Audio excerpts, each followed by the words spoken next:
민수기 22장 1절에서 20절까지. 민수기 22장 1절에서 20절까지 말씀입니다.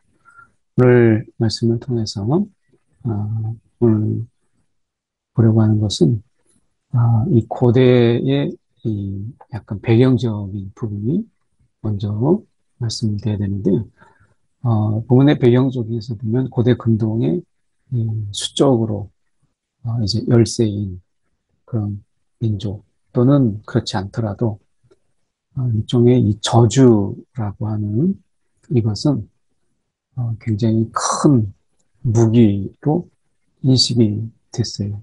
그래서 어떻게 보면 이 어떤 민족을 저주하고 그리고 그 저주가 실제가 되는 것은 많은 무기와 그리고 전쟁에서 이 실제로 칼과 무기로 싸우는 것보다 훨씬 더 큰 무기로 인식이 된 그런 상황입니다. 그래서 이 모압의 그 왕, 이 발락이 이제 소식을 들었잖아요.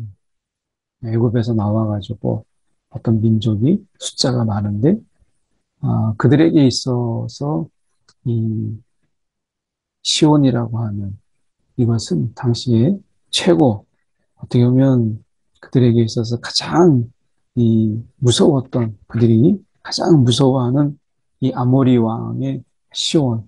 시온은 실질적으로 모압의 땅의 일부를 차지하고 빼앗고 했던 그래서 어떻게 보면 모압을 굉장히 겁나게 하고 모압을 짓누르고 있었던 이런 상황인데 그런 이 아모리의 이 시온이 결국에는 이스라엘에 의해서 아, 무너지는 것을 보고 너무 놀란 거죠. 그래서 이 모압 왕인 이 발락은 여기서 나와 있는 것처럼 이제 이 모압 평지에 진을 쳤어요. 이것은 이제 요단 건너편, 여리고 맞은편이죠.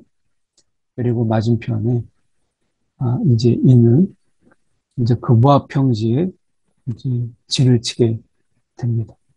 이때 그 십볼의 아들 발락이 이 모압의 왕인데 이 발락이라고 하는 자가 이제 모압의 왕인데 아모리인들 그러니까 특히 이제 시온 이 아모리 왕의 시온에게 했던 일들을 보았잖아요. 그 행한 일들을 보았고 그리고 그들이 모압에 있어서 굉장히 강한 나라로 봤는데 그 아모리의 시온이 이들 앞에서는 아무것도 아닌 거였어요. 그러니까 두려워했다. 근데 심히 두려워했다. 이건 그럴 수밖에 없죠. 이스라엘 백성이 많다. 근데 이 많음을 본 게 아니라 이제 많음을 아, 봤다라고 하는 것은 발락이 그 영적으로 이 하나님을 이해하고 하나님의 그 존재를 그가 지금 깨닫지 못한 이런 상황이죠. 그러니까 백성이 많다라고 하는 이런 부분 속에서 수적으로 자신들이 많이 부족하다. 이렇게 본 거예요. 그러니까 눈으로 본 것만 숫자적인 것만 본 거죠. 사람이 숫자에 굉장히 약하잖아요. 그래서 많고 적음, 숫자가 많으냐, 숫자가 적으냐라고 하는 이런 부분 속에서 숫자의 그 우열을 통해서 이런 사람들이 위축되거나 또는 막 우쭐대거나 하는 것을 보게 돼요. 그래서 사람이 이 숫자에 대해서 굉장히 간사하게 살아가는 것을 우리가 보게 됩니다. 그래서 많고 적음에 대해서 굉장히 좀 예민하죠. 이 모압이 이스라엘 백성이 많다라고 하는 이것, 숫자, 이것으로 인해서 그가 범민해요. 이것은 어떻게 보면 모압 왕이라도 그가 그냥 일반적인 그런 사람의 수준을 넘고 있지 못하다. 어떤 비범함 이런 것이 보이진 않죠. 이 발락은 너무나 겁을 먹어서 미디안과 연합을 짭니다. 그래서 미디안 장로들을 불러서 이제 이 무리가 밭에 풀을 뜯어먹은 거지.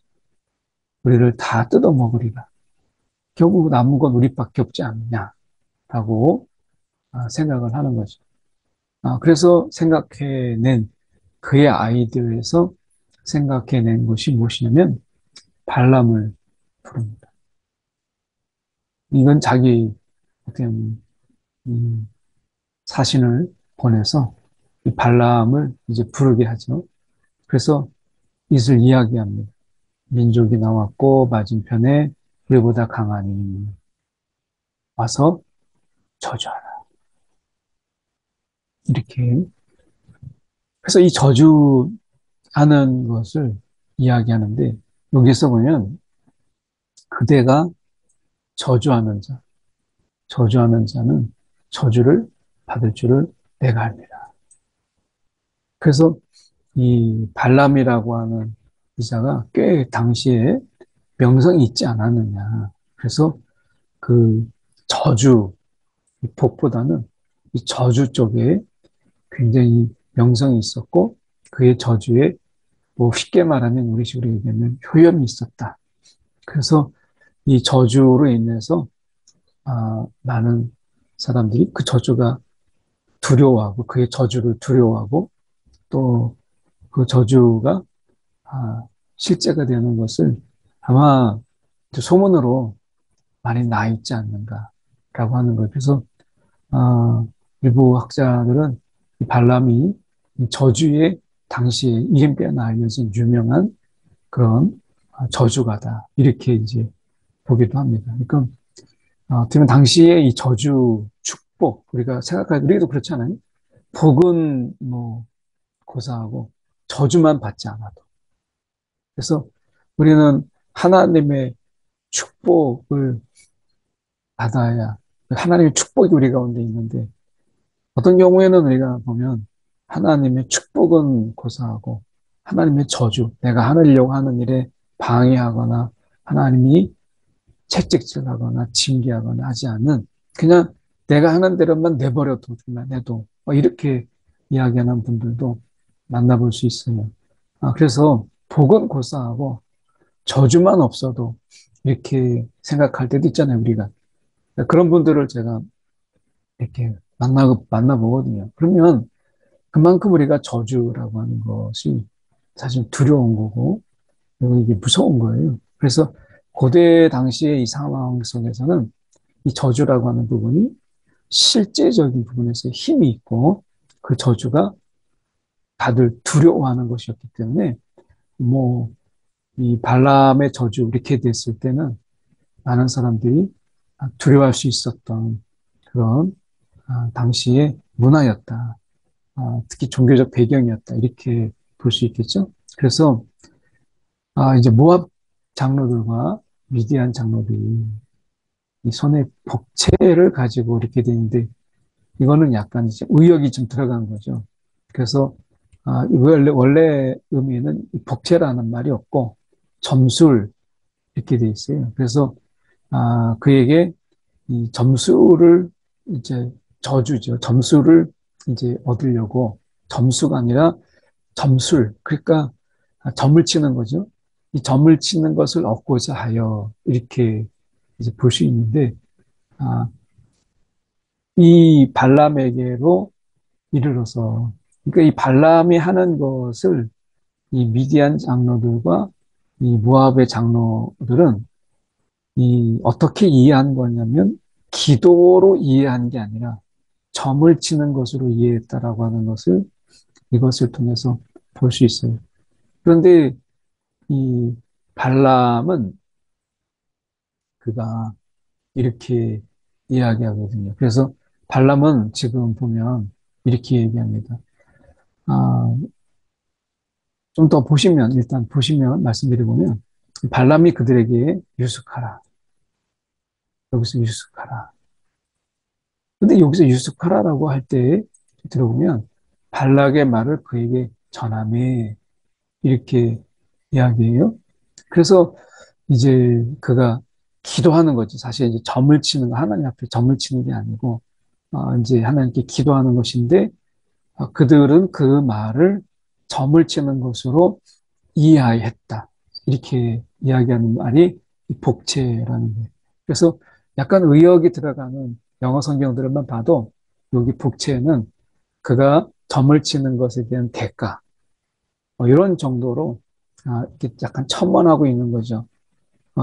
그래서 이 손에 이 말을 결국에는 아, 좀 자연스러운 어떤 번역으로 붙인 거예요. 그래서 어떻게 보면 손에 장로들이 손에 점수를 가지고 떠났다. 이렇게 말이 좀 어려우니까 점수를 부탁하고 그다음에 그 점을 치는 것에 대한 대가를 가지고 갔다라는 말을 가로 안에 넣은 거죠. 그래서 어쨌든 그들은 점을 치는 것으로 이해했다라고 하는 이 말을 이 단어 속에 담고 있는 것이거든요. 그래서 여호와께서 내게 이르시는 대로 너에게 대답하리라. 이제 이렇게 발람이 이야기합니다. 그래서 이제 유숙하고 그날 이제 하나님이 이 발람에게 임하여 말씀하시되 하나님께서 아뢰되 하나님께 발람이 하나님께 아뢰되 이게 이제 기도잖아요. 아뢰되 보낸 자들이다. 그리고 여기서 이제 여기서 이야기하는 것이 온 지면에 덮였으니 나를 위하여 그들을 저주하라. 이렇게 이야기하는 내용을 차초지정을 이제 하나님께 말씀드려요. 그러니까 이제 기도와 그리고 하나님과의 그 말씀을 주고받는 것을 우리가 보게 되죠. 그때 하나님이 발람에게 이르시되 너는 그들에게 함께 가지 말라. 그리고 저주를 하지도 말라. 그들은 복을 받은 자들입니다. 이렇게 말씀하세요. 발람이 어떻게 여호와 하나님을 그가 믿게 되었는지, 그리고 여호와 하나님이 어떻게 그 발람에게 말씀하시는지, 이거는 이해가 되지만 발람이 어떻게 그 하나님을 그가 알고 그리고 하나님께 기도했는지라고 하는 부분은 사실 우리가 알긴 어려워요. 그런데 제가 태국에 이렇게 단기 선교를 갔을 때 방콕에서 이제 치앙마이로 한참 올라갑니다. 한 9시간 정도 올라가요. 기차 타고 가면은 거기에서 이제 또 5시간을 들어가는 동사문 마을이라고 하는 그 마을이 나옵니다. 치앙마이에서 더 들어가요. 그, 그러니까 9시간을 기차 타고 치앙마이에 이르고 치앙마이에서 5시간을 들어가면 동산문 마을이 나오는데 거기에서 1시간 반을 산속을 헤매서 들어가면 마을이 하나 나옵니다. 그러니까 정말 오지죠. 근데 그 오지 속에 그 마을이 있는데 마을 사람의 90%가 예수를 믿더라고요. 그리고 그들이 자기들이 농사 져가면서 어렵게 헌금한 것을 가지고 교회를 짓고 있더라고요. 그 교회가 한 번 있었는데 그게 낡아서 이제 무너지니까 새로 교회를 짓는 거예요. 이런 상간오지에 어떻게 예수를 믿는 자들이 있는가 상상도 할 수 없는 그런 오지인데 어떻게 예수를 믿는 사람이 있을까 너무 궁금했죠. 그랬더니 거기에 이 길을 이제 잘못 들어서 그 마을에 들어온 한 기독교인이 그들에게 복음을 전하고 그들과 함께 생활하면서 그들을 예수를 전하고 전하는 자가 그 어쩌면 그리스도인의 그 불씨가 그 작은 어떤 불씨가 그 속에서 떨어진 거예요. 그 작은 불 하나가 큰 불 이루어 이런 찬양이 있는 것처럼 정말 그렇더라고요. 발람이 어떻게 여호와를 두려워하고 여호와께 기도하는 자가 되었는가라고 하는 부분은 내가 좀 알긴 어렵지만 제가 이 짧은 시간 안에 그 부분을 이렇게 자세히 살펴본 건 아니지만 우리가 생각해 볼 때 적어도 그때의 그 당시에 이 지역에 신이 있잖아요. 그러니까 다 각각의 신이 있거든요. 그런데 어떻게 보면 모압 이렇게 하면 이제 내가 그모스가 모압의 신인데 그러니까 그런 신들의 제사장에게 사실은 물어봐야 되죠. 그리고 그걸 저주하라고 해야 되는데 굳이 발람을 찾아갔다라고 하는 것은 그만큼 발람이 저주하는 그런 명성을 가졌다라고 볼 수 있는데 그런 자가 어떻게 하나님을 알고 하나님을 두려워했을까라고 하는 부분은 사실 알기는 좀 어렵죠. 근데 내가 생각해 볼 수 있는 것은 적어도 하나님의 그 일하심의 그 놀라움. 그래서 어떻게 보면 그 상간오지에 예수 믿는 자들을 하나님께서 일으키신 것처럼 하나님이 발람이라는 자를 찾아가셔서 그 발람을 하나님께서 알게 하시고 이건 하나님이 그에게 찾아가서 그를 부르지 않으면 그가 어떻게 하나님을 알겠어요? 이거는 그러니까 먼저 하나님이 그에게 찾아가서 하나님이 누구인가를 알리신 것이죠. 이렇게밖에 설명이 좀 어려울 것 같은데요. 어쨌든 이 하나님이 발람에게 지금 아, 말씀하시는 것. 그런데 여호와께서 내게 이르시는 대로 이렇게 이야기하는 이 부분 속에서 발람이 하나님을 깊이 알았던 건 아니다라는 생각을 가져요. 왜냐하면 이스라엘에게 행한 일들을 발람이 모르고 있다라고 하는 이 부분은 물론 우리가 그 모든 것을 다 아는 것은 아니지만 어쨌든 간에 지금 이 발람이 여호와를 두려워한 부분은 있어요.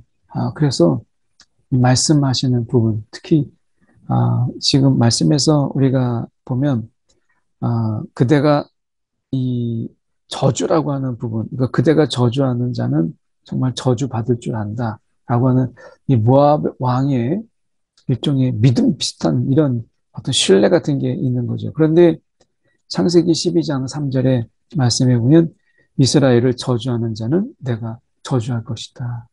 이스라엘을 저주하는 자는 내가 저주할 것이다. 라고 하는 이 하나님의 분명한 말씀이 있었잖아요. 그러니까 발람은 처음부터 이스라엘을 저주할 수 없어요. 그러니까 하나님께서 못 박으셨잖아요. 그 백성을 저주하지도 말라. 그들은 복을 받은 자들입니다. 이렇게 그래서 여호와께서 내가 너희에게 너희와 함께 가기를 허락하지 아니하셨느니라. 거절을 했어요. 그러면 하나님께서 분명히 이렇게 말씀하셨잖아요. 그런데 더 많은 더 높은 고관들을 보내고 그리고 고위직을 주고 그리고 당신에게 원하는 대로 다 주겠다. 그리고 그것을 시행하겠다. 라고 하는 이런 부분 속에서 더 높은 어떤 대가와 이런 거를 제공을 제시해요. 그리고 저주하라. 이렇게 얘기합니다. 그리고 그러면서 이제 발람이 큰 아들을 맞이합니다. 그러면서 말은 이렇게 해요. 은금을 내게 줄지라도 내가 능히 여호와의 말씀을 어겨 덜하거나 더하지 못하겠노라. 이렇게 했으면 여기서 끝났어야죠. 여기서 이제 얘기는 끝난 거죠. 그래서 여기서 얘기를 마치고 이제 돌려보내야 돼요. 그런데 여기서 유숙하라. 내게 여호와께서 무슨 말씀을 더하실런지 내게 무슨 말씀을 더하실런지 알아보리라. 그러니까 기도해 보겠다는 거예요. 그러니까 이것은 자기 마음속에 그런 고의식과 더 많은 것을 줄 수 있다는 기회, 이것에 대해서 그가 하나님 말씀보다 더 혹한 거죠. 그러니까 이 속에서 이 지금 이 발람이 그것에 대해서 그것도 좀 가지고 싶은 이런 마음이 있는 거예요. 그러니까 기도해 본다라는 이 말은 겉으로는 영적인 것처럼 보이고 실제적으로는 탐욕이고 간사함이고 그 속에서 욕심이죠. 그러니까 이 하나님을 이 발람은 온전하게 하나님을 믿고 의지하고 그분의 말씀 앞에 우리가 귀 기울이는 자가 아니라는 거예요. 여기서 보면 저주하지도 말라. 그들은 복을 받은 자들. 이렇게 말씀하고 있다는. 이 말씀의 부분이 발람에게 있다면 이것은 또다시 이렇게 해서는 안 되는 부분이에요. 왜냐하면 지금 온 이유가 결국 저주해달라. 이걸 분명히 밝혔잖아요. 그러면 저주하지도 말라 말씀하셨고 그들은 복을 받은 자들. 그러면 정말 하나님을 발람이 두려워하는 자라면 지금 발락이 이야기하는 이 브리핑을 받았잖아요. 그래서 애굽에서 나와가지고 이들이 우리보다 강하다. 하나님이 애굽에서 이 민족을 나오게 하셨다라고 하는 것을 다 들었잖아요. 몰랐다가 알았다는 것을 이제 하나님이 하셨다는 것을 다 들었다면 그리고 하나님이 그것을 입증했어요. 그렇다면 이렇게 해서는 안 되는 거죠. 유숙하 내가 기도해 보겠다. 오늘 우리가 욕심이 있을 때 단번에 거절이 답인데 거절하지 못하고 내가 기도해 보겠다. 라는 이 어떤 핑계, 이 속에서 자기 마음을 조금 더 어떻게 보면 이쪽에 여지를 두는 이런 것을 많이 보게 되죠. 그 속에서 기도하기 보겠다. 이 말이 어떻게 보면 굉장히 영적인 것처럼 보이지만 사실 비굴한 거예요. 그래서 하나님이 말씀하실 때 이런 함께 가라 라고 했을 때 그 다음에 이제 또 내일을 보면 이것이 하나님이 함께 가라 라고 하는 이 부분 속에서 내게 이르는 말만 준행할지니라 라고 하는 이 부분이 굉장히 중요하게 내일 작용하고 있다라는 것을 보게 되는데 흔들렸다. 발람이 발락의 제시에 흔들렸다라고 하는 것을 여기서 마지막에 보여줍니다. 마치 예고편 같이 그렇게 되어 있는 것이. 그러니까 기도해 보겠다라는 말 속에 우리의 음흉한 어떤 욕심, 탐욕을 감추고 있는 발람을 보게 됩니다. 오늘 우리가 그렇지 아니한가 돌아보면서 우리의 단호함, 이것이 필요한 때가 아닌가 하는 생각을 우리가 이 아침에 나눠봅니다. 한 1분 정도 함께 기도하겠습니다. 내 사랑이 많으신 하나님 아버지 정말 감사합니다. 오늘도 우리의 삶 속에서 기도를 핑계로 내가 단번에 거절하고 잘라내지 못하고 그 속에서 지지분하게 또 우리가 마음에 그런 여유 어떤 그 속에서 좀 더 그 탐욕의 마음을 단번에 꺾지 못하고 끌려가는 또 마음속에서 뭉기적거리는 이런 모습들을 보게 됩니다. 주님 앞에서 주님 단호함 오늘도 주님 앞에서 그 말씀 앞에 우리가 멈출 줄 아는 마음의 절제가 있는 그런 삶을 살아가도록 인도하여 주옵소서. 사랑이 많으신 하나님 아버지 이 시간에 기도합니다. 오늘도 하나님 말씀 앞에 가라 하면 가고 서라 하면 서는 하나님 말씀의 삶을 우리가 살아야 되는데 하나님 기도를 핑계로 우리가 때때로 그런 마음을 감추고 뭔가 여지를 자꾸 두는 이런 삶을 살고 있지 않는지 돌아보게 하여 주시옵소서. 오늘도 하나님의 말씀이 탐욕의 여지와 또 불순종의 여지를 처음부터 그 불씨를 제거할 수 있는 하나님, 우리의 신앙이 되도록 인도하여 주시옵소서. 다니엘처럼 마음에 확정함이 있는 신앙으로 오늘을 살아가게 하여 주옵소서. 살아계신 예수의 이름 받들어 기도드렸나이다. 아멘.